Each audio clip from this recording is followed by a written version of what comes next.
jóvenes, ¿cómo están? Espero que estén bastante bien, guardaditos en casa, bien protegidos y como siempre nos recomiendan los diferentes medios de comunicación teniendo los protocolos de seguridad. Bien, entonces bajo esa recomendación vamos el día de hoy a trabajar una sesión más de anatomía y con ello estamos ya cerrando nuestro módulo del primer semestre, que quiere decir que hoy día vamos a culminar nuestro primer módulo con la sesión número 20. Y hablamos sobre lo que es el sistema respiratorio. Recuerden ustedes que en la clase anterior estuvimos hablando del punto número 1, ¿no? Sistema respiratorio 1, donde hemos abarcado pues el concepto de lo que es el sistema respiratorio, hemos hablado de los diferentes órganos que comprende este sistema y de cada uno de ellos estuvimos hablando las características. Muy bien. Recuerden ustedes entonces que el sistema respiratorio es aquel conjunto de órganos que realiza lo que es el proceso de respiración, un proceso que permite una buena nutrición. Parte de nuestra nutrición comprende esta importante función. Muy bien, ahora vamos a ver el día de hoy la segunda parte, pero vamos a ver qué comprende lo que es el proceso de respiración, qué otros procesos se encuentran incluidos ahí. Muy bien, entonces compartimos pantalla. Muy bien, tenemos entonces sistema respiratorio número 2. Vamos recordando algunos aspectos de la sesión anterior. Decíamos que el sistema respiratorio es un conjunto de órganos que comprende dos partes, lo que es el conducto erífero y lo que es en este caso, lo que es el intercambio gaseoso a través de los alvéolos pulmonares, el conducto erífero y los pulmones, ¿no es cierto? Muy bien.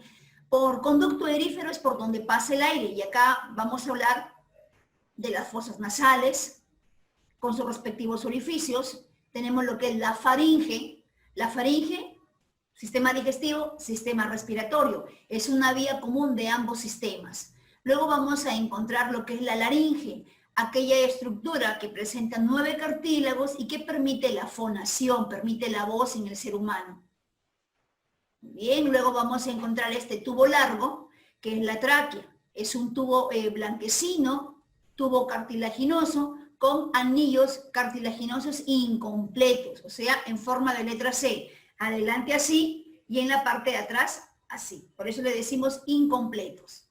Esta tráquea se va a bifurcar, se va a dividir en dos ramas. Comprende lo que son los bronquios y toda la división bronquial, hasta llegar a los alvéolos pulmonares, que son ya estructuras microscópicas y donde se lleva a cabo el intercambio de gases.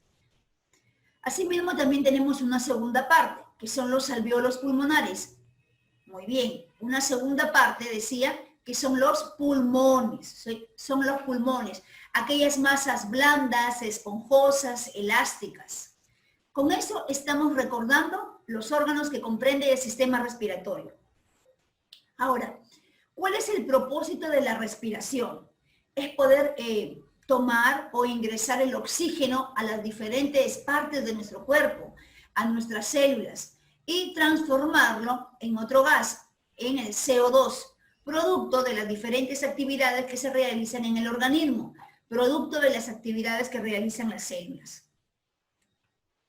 La respiración es un proceso dentro de lo que es la función de nutrición y comprende pues 4 procesos, lo que es la ventilación pulmonar, que conlleva la inspiración y la expiración.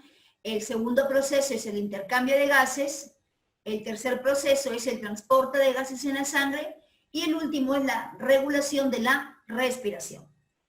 Bien, hablemos de cada uno en detalle. La ventilación pulmonar. En el caso de lo que es la ventilación pulmonar es el intercambio de gases entre la atmósfera y los alvéolos pulmonares.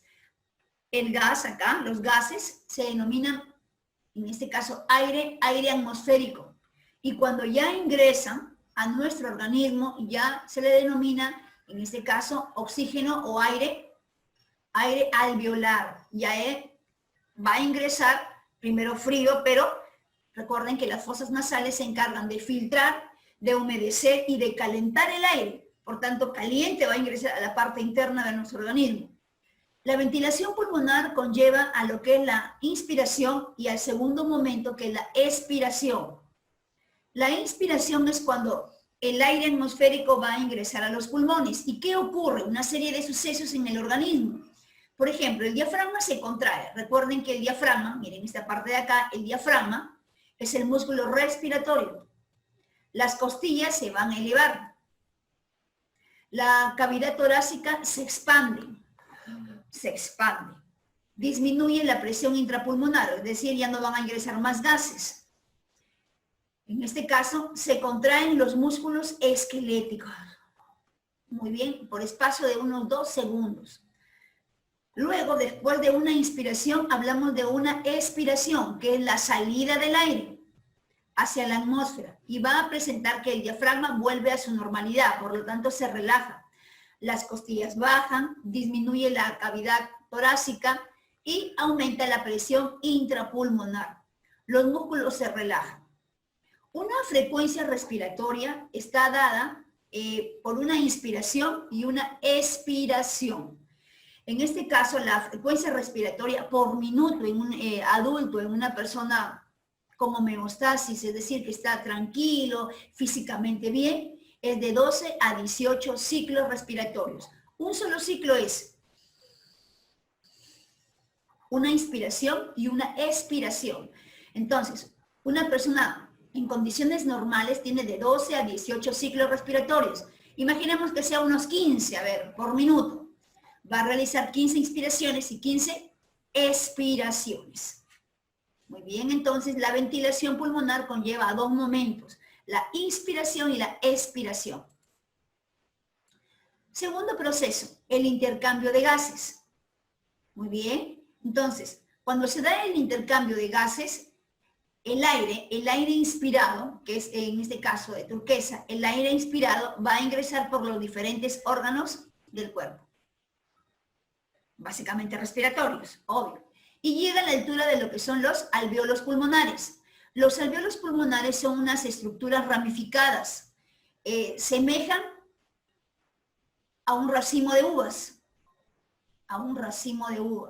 En su conjunto se le denomina saco alveolar, pero cada una de estas estructuras se le denomina alvéolos pulmonares, nombre completo, alvéolos pulmonares. ¿Por qué? Porque también existen los alvéolos en la parte de la boca, pero alvéolos dentarios. Por eso les decía nombre completo. Muy bien, entonces, una vez que el aire inspirado ha llegado a la altura de los alvéolos, entonces se da un proceso de difusión pasiva. Va a ingresar lentamente este aire inspirado, este oxígeno.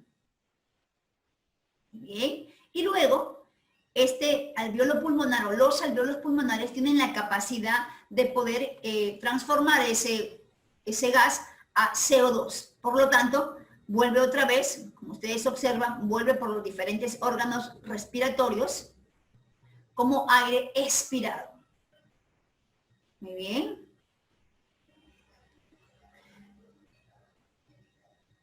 Entonces, acá tenemos lo que es el intercambio de gases. El intercambio de gases ocurre en una estructura denominada alvéolos pulmonares. Tercer proceso, el transporte de gases en la sangre. El oxígeno es transportado, como indica acá, es transportado de los pulmones, en este caso, a los diferentes tejidos. El sistema respiratorio está bastante vinculado a lo que es el sistema cardiovascular o el sistema circulatorio. En este caso, parte de lo que es el aire inspirado, es decir, lo que es el oxígeno, va a los diferentes órganos respiratorios. Pero cuando llega a los pulmones, pues este aire inspirado también se conduce a los diferentes tejidos de 2 formas. Uno está combinado con la hemoglobina, es decir, pasa, sí, va a acompañar a la sangre. Recuerden que la hemoglobina, globina, proteína, hemo, sangre, es una proteína de la sangre. Por lo tanto, ese aire inspirado, ¿sí?, este oxígeno va a trascender hacia los diferentes tejidos. ¿A través de qué? A través de la hemoglobina, de los glóbulos rojos. Muy bien. Otra forma también de poder irse a los tejidos es a través de lo que es el plasma, ese líquido amarillento que presenta la sangre. También, miren, tenemos acá lo que es el anhídrido carbónico. El anhídrido carbónico también es transportado, pero en forma de iones, carbonatos, en forma de sales. También está combinado con la hemoglobina. o también se puede disolver en la sangre. Por tanto, volviendo a repetir, el transporte de gases no solamente se da en lo que son los órganos respiratorios, sino también se va a la sangre. Por eso es que respiratorio y cardiovascular van ligados. Entonces, estos gases respiratorios van a tener que irse a los tejidos. ¿Por qué? Recuerden que este oxígeno, este elemento tan vital, es uno de los elementos nutritivos que necesitan los diferentes órganos del cuerpo para funcionar correctamente. Es por eso que ni bien llegan hasta la altura de los alvéolos pulmonares, hasta los pulmones en este caso, pues ese oxígeno tiene que ir hacia los tejidos y por ende hacia las células. ¿Dónde lo va a hacer? ¿Cuál es el camino? Pues va a irse por la sangre, va a estar en la hemoglobina, en los glóbulos rojos. La función de los glóbulos rojos es transportar el oxígeno y el CO2 a todo el cuerpo. ¿Con qué finalidad? De lograr la homeostasis en el organismo, es decir, que todo marche correctamente. Esta máquina perfecta llamada cuerpo humano marche de manera correcta. Ahora tenemos el último proceso, el cuarto proceso, la regulación de la respiración. Existen dos procesos para poder regular lo que es la respiración. Tenemos lo que es la regulación nerviosa y lo que es la regulación química. La regulación nerviosa se da a través de una estructura, lo que es el bulbo raquídeo y la protuberancia anular. Observemos acá y recordemos algunos aspectos de lo que es la parte nerviosa. Tengo lo que es el cerebro, debajo de él tengo lo que es el cerebelo y voy a encontrar una pequeña estructura en esta zona que es el bulbo raquídeo, ¿sí? El bulbo raquídeo. El bulbo raquídeo es un órgano muy importante. Cualquier persona podría vivir con alguna alteración al cerebro o con una alteración al cerebelo, pero nunca el bulbo raquídeo. ¿Por qué? Porque el bulbo raquídeo se encarga de controlar las funciones vitales, las funciones que nos permiten vivir. Si el bulbo raquídeo falla, podría fallar la respiración y por ende, pues una persona que no respira no puede vivir, ¿no es cierto? Entonces, la regulación nerviosa, la respiración, se va a dar en el ser humano, se va a dar en el organismo gracias al buen funcionamiento del bulbo raquídeo y de la protuberancia anular. Asimismo, también la respiración se va a mantener en condiciones normales, en condiciones equilibradas, gracias a la presencia de quimiorreceptores. Por ejemplo, a esta altura hay quimiorreceptores que son receptores, células especializadas en este caso, que van a recibir estímulos químicos. Por ejemplo, tengo, miren, algo que está, bueno, que todo el mundo tiene en casita, ¿no es cierto? Todo el mundo tiene en casita, miren, un alcohol en gel. Este es un estímulo, ¿ah? Muy bien, este estímulo es captado por los quimiorreceptores que se encuentran en esta zona, las células especializadas de captar el estímulo químico producto de un determinado olor. Entonces, este estímulo todavía va hacia lo que es el cerebro, ¿sí? Va hacia lo que es el cerebro. El cerebro se encarga de procesar la información y de generar una respuesta. Esta respuesta nuevamente viaja hacia los quimiorreceptores y yo siento el aroma propio en este caso del alcohol en gel. Esa es la forma como también podemos respirar y poder tener diferentes cambios de comportamiento gracias no solamente al bulbo raquídeo, sino también a esas células especializadas que están en diferentes partes de nuestro cuerpo. En el caso de lo que es la respiración, pues se encuentran justo en esta zona. En la zona cerca al bulbo raquídeo. Muy bien, entonces, chicos, como ustedes saben, será hasta otra clase que vamos a aperturar, por cierto, ya el segundo módulo del segundo semestre. Muy bien, cuídense mucho, bendiciones para cada uno de ustedes, bendiciones en casa. Hasta luego.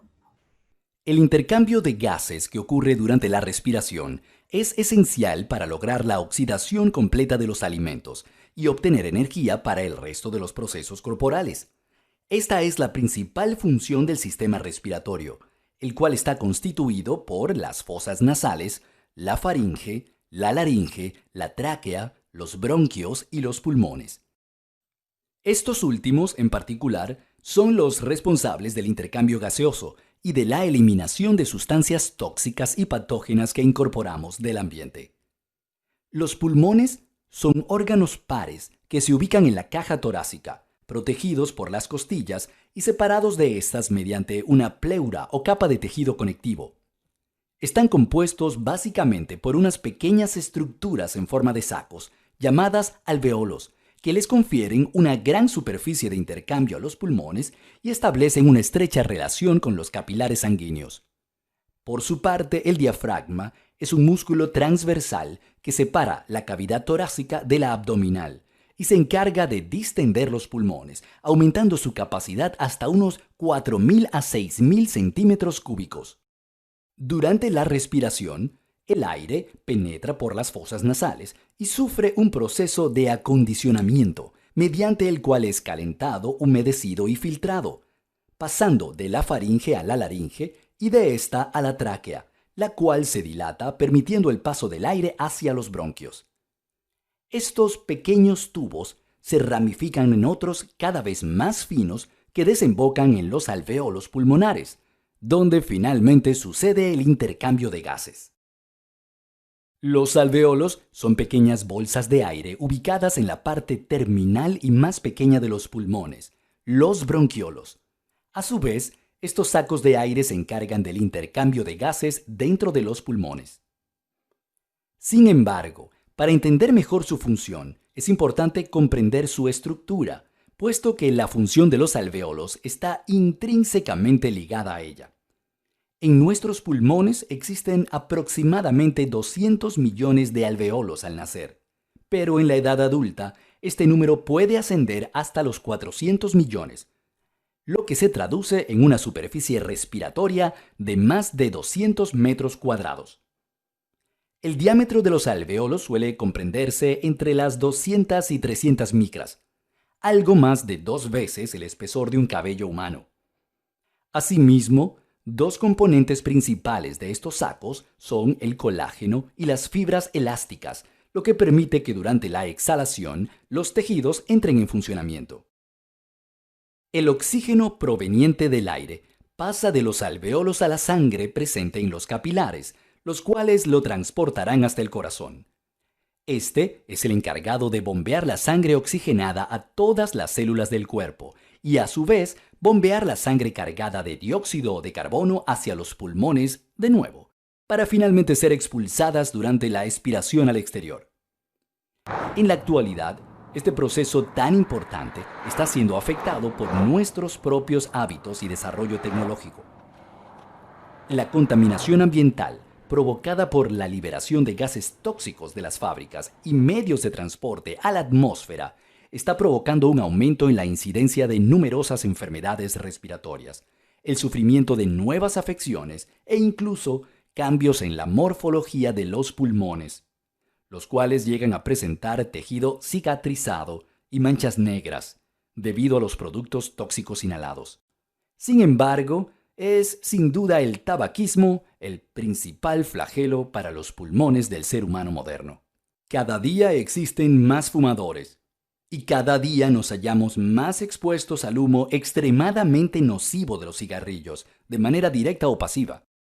Ya seas un fumador activo o pasivo, debes saber que el humo de cigarrillos y tabacos contiene no solamente nicotina, sino también aminas heterocíclicas que pueden dañar el ADN de las células del tejido pulmonar. Esto, unido a la inflamación que provoca, favorece la aparición y proliferación de células cancerígenas, así como el desarrollo de vasos sanguíneos que alimentarán el tumor. Evitando fumar, disminuirás en un 80% las probabilidades de que sufras cáncer de pulmón, boca, garganta y esófago, así como numerosas enfermedades respiratorias. Cuida tus pulmones, realizando ejercicios de respiración. Aléjate de sustancias químicas nocivas e incrementa tu consumo de frutas y vegetales. Correr, nadar y montar bicicleta te ayudarán a fortalecer tus músculos y desarrollar la capacidad pulmonar. Rodéate de aire puro y respira profundamente. Tus pulmones te lo agradecerán.